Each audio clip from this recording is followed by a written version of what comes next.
Okay बेटा, सो अब हमारे पास जो सर सवाल है वो ये रहा। ठीक है हमजा, यहाँ ध्यान से जरा, अब जरा सवाल थोड़ा सा टेक्निकल है। तो सबसे पहले हमने क्या करना है, सबसे पहले अच्छा ये इनकी कमांड लिखी हुई है ना, तो आपको पहले इनको पहले पढ़ लेना है कि भाई इनमें क्या हो रहा है। इनके अंदर ये कह रहा है कि इनकी जो कमांड होती है की in a character and store its ASCII value in accumulator. तो अक्यूमुलेटर के अंदर बेटा कौन सी वैल्यू आ रही होगी, अक्यूमुलेटर के अंदर जो है वो हमारे पास इसकी एस की वैल्यू है। ठीक है, तो सबसे पहले जरा देखो यहाँ पर इन्होंने क्या बोला क्वेश्चन के अंदर। क्वेश्चन के अंदर क्या बात बोली है बेटा, क्वेश्चन के अंदर इन्होंने बोली है बात कि हमने जो डाटा इनपुट किया है वो क्या किया है, वो हमने ए और डी किया है। तो इसका मतलब ये कि अक्यूमुलेटर की जो वैल्यू है वो 65 लोड हो जाएगी, यानी ए की जो वैल्यू 65 है, सही है, वो कहाँ लोड हो गई, वो हमारे पास अक्यूमुलेटर के अंदर नहीं। सही है सर। फिर उसके बाद वो क्या बोल रहा है, फिर उसके बाद वो बोल रहा है कि कंपेयर करो 100 के साथ। पहले ए लोड होगा ना यार, फिर डी लोड होगा ना। सही है, जब इनकी कमांड आएगी तब एक एक करेक्टर ऐड होगा ना, अभी इन चला कर, अभी एक चला है, तो 65 आया। ठीक है, अब हमने क्या किया बेटा, कंपेयर किया 100 के साथ। अब 100 के ऊपर हमारे पास क्या मौजूद है, ठीक है 68 मौजूद है। अच्छा एक चीज याद रखें, जब इन्होंने इंस्ट्रक्शन एड्रेस दिया हुआ है तो आप ये वाले एड्रेसेस भी क्या करोगे, यहाँ पे मेंशन करोगे।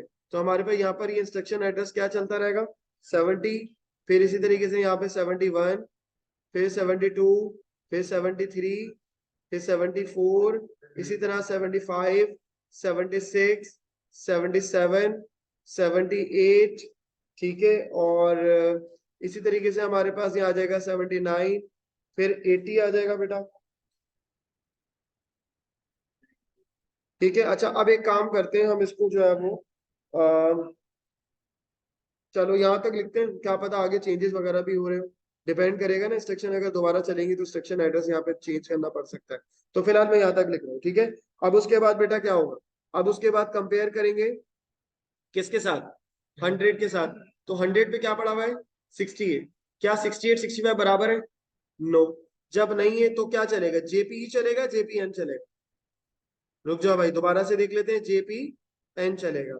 ठीक है, तो इसका मतलब वो कहाँ आ गया, यहाँ पर तो हमारे पास जेपी एन है ही नहीं, जेपीई, फिर उसके बाद कुछ भी नहीं है, यहाँ पे कुछ भी कमांड नहीं है तो यहाँ चलेगा ही नहीं है, फिर ये कहाँ आ जाएगा, यहाँ पे आ जाएगा। मेरी बात समझ आ रही है। तो फिर ये क्या कह रहा है, लोड डाटा डायरेक्टली 102, 102 पे क्या मौजूद है बेटा, 100। तो 100 लोड कर दो कहाँ पे, अक्यूमुलेटर के अंदर। ओके, फिर उसके बाद क्या कह रहा है, इंक्रीमेंट, तो अक्यूमुलेटर, तो अक्यूमुलेटर की वैल्यू अब क्या हो गई हमारी, 101 हो गई। फिर उसके बाद बेटा क्या कह रहा है, एसटीओ 102, तो 102 के ऊपर हम क्या कर देंगे, 101 को स्टोर कर देंगे। सही है बेटा, यहां तक बात क्लियर हो गई है। ठीक है, अब देखिए स्टेप बाय स्टेप अगर आप चलेंगे ना तो आपके लिए ये मुश्किल नहीं होगा। तो सर यहाँ पे हमारे पास क्या आ गया, 101 आ। फिर उसके बाद हमारे पास क्या कह रहा है सर, 78 तक कमांड चल गई। फिर उसके बाद वो क्या कह रहा है, जंप कर दो 70 के ऊपर। मुझे यही लग रहा था कि ये जंप करा देगा, तो जंप कराया इसने कहाँ पे, 70 के ऊपर जंप कराया। अब मैं इसको जरा रिमूव कर दूं ताकि दोबारा से रिकॉल करना आसान हो जाए। 70 के ऊपर बेटा जंप हुआ, जंप होने के बाद 70 के बाद फिर हमारे पास क्या हो रहा है, फिर हमारे पास यहाँ पर उसने क्या कमांड दी है, इन। तो इसका मतलब ये है कि हमारे पास 79 वाली कमांड के बाद फिर हमने क्या करना होगा, यहाँ पे 79 के बाद हमने 70 लिखना होगा।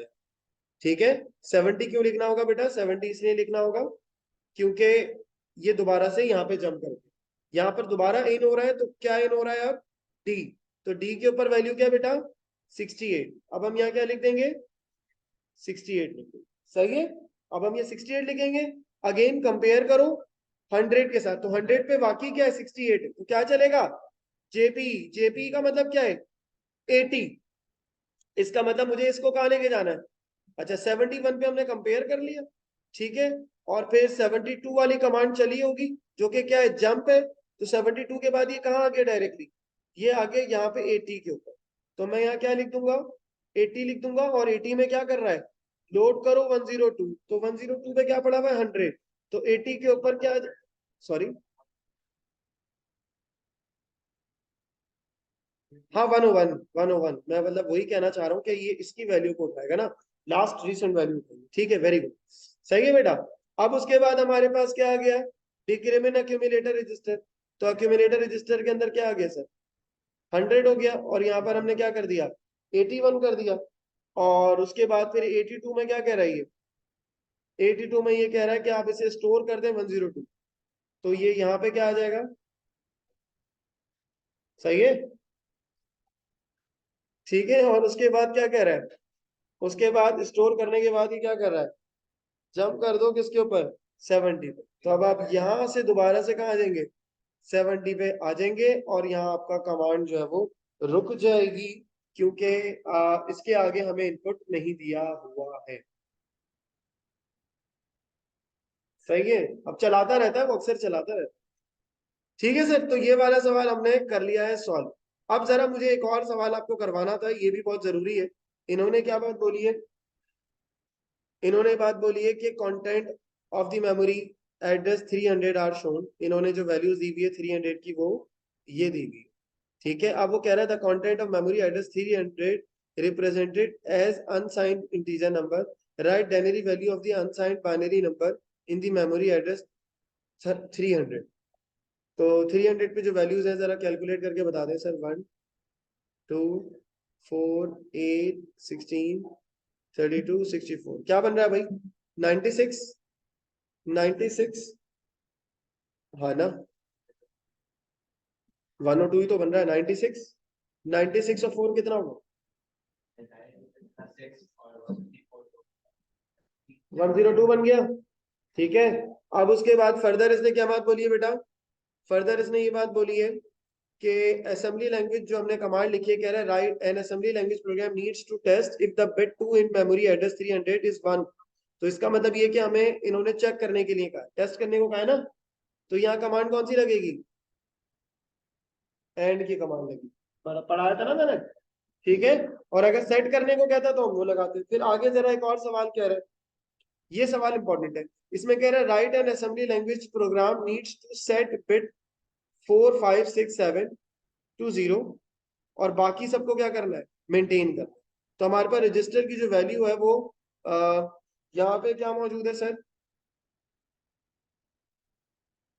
हमारे पास कौन सी वैल्यू मौजूद है यहाँ पे, जरा जल्दी से यहाँ पे हम नोट डाउन कर लेते हैं। तो बेटा ये 0 1 1 0 0 1 1, तो ये हम पहले यहाँ लिख लेते हैं, 0 1 1 0 0 1 1 0, सही है। और बिट की पोजीशन 0 से स्टार्ट हो रही है, तो ये वाली पोजीशन बेटा 0 है, 1 है, 2 है, 3 है, 4 5 6 और 7।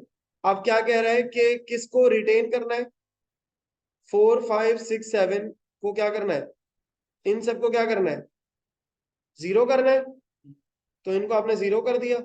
बाकी बिट्स को आपने क्या करना है, रिटेन करना, सॉरी सेट करना है, रिटेन करना है, बट कीप रिटेन हुआ ना भाई, कीप का मतलब, कीप का मतलब रिटेन हुआ ना, तो इसका मतलब 0 से लेके 3 तक की बिट को आपने क्या करना है, रिटेन करना है। तो रिटेन करने का विद देयर एग्जिस्टिंग वैल्यूज, तो अब आपने क्या,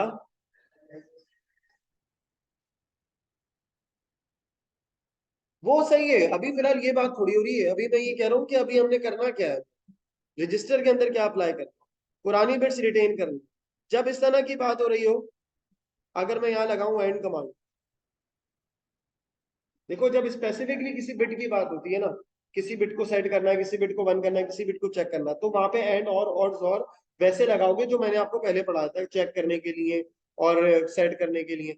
अभी इसने ये बात बोली है पूरे रजिस्टर की बात, जब ये पूरे रजिस्टर की बात कर रहा है कि यार इसको रिटेन करो और इसको जो है वो 0 करो, तो इसका मतलब ये हुआ कि हमारे पास जो कमांड लगेगी वो ये वाली लगेगी, ताकि अब देखो रिटेन करना है, ये जब इससे मल्टीप्लाई होगा क्या आएगा, 0 आएगा, फिर 1 आएगा, फिर 1 आएगा और फिर 0, और फिर ये वाली बिट सारी क्या हो गई, 0, तो ये रिटेन हो गई, सॉरी ये वाली 0 हो गई और ये क्या हो गई, रिटेन हो गई। समझ आ गई मेरी बात, जोर के साथ कैसे करोगे, जोर में कोई सेम इनपुट, या अगर मैं यहाँ जोर लगा देता तो ये 0 कर देता ना इसको, और इसको 1 कर देता, रिटेन नहीं होती वैल्यू। जॉर को एज एन ऑपरेशन देखो, जब वो रजिस्टर की फॉर्म में बात कर रहा है तो फिर आपने डिफरेंट तरह से इसे ट्रीट करना है। जब स्पेसिफिकली बिट का बोलेगा तो आपने इसको अलग तरीके से समझ आ रही है सर मेरी बात? अब आपके पास ये रजिस्टर की वैल्यू क्या होगी, 1 2 4 8, और तो इन सबको ऑन करो तो क्या आता है सर, 15 आता है। तो हमारे पास जो कमांड बनेगी वो क्या बनेगी, एंड, और उसके बाद आप क्या लगाएंगे सर, हैश, और आप यहाँ क्या लिख देंगे, 15 लिख देंगे। ओके, अब आपका ये आंसर करेक्ट कंसीडर होगा। अब वो डेनरी में बोलेगा तो डेनरी, हेक्सा में बोलेगा तो हेक्सा। ये देख लो आंसर। जब वो पूरे रजिस्टर की बात कर रहा है तो आपको रजिस्टर की फॉर्म में उसको अंडरस्टैंड। ठीक है बेटा, चले बस आज की क्लास यहीं रखते हैं। Thank you, Allah Hafiz.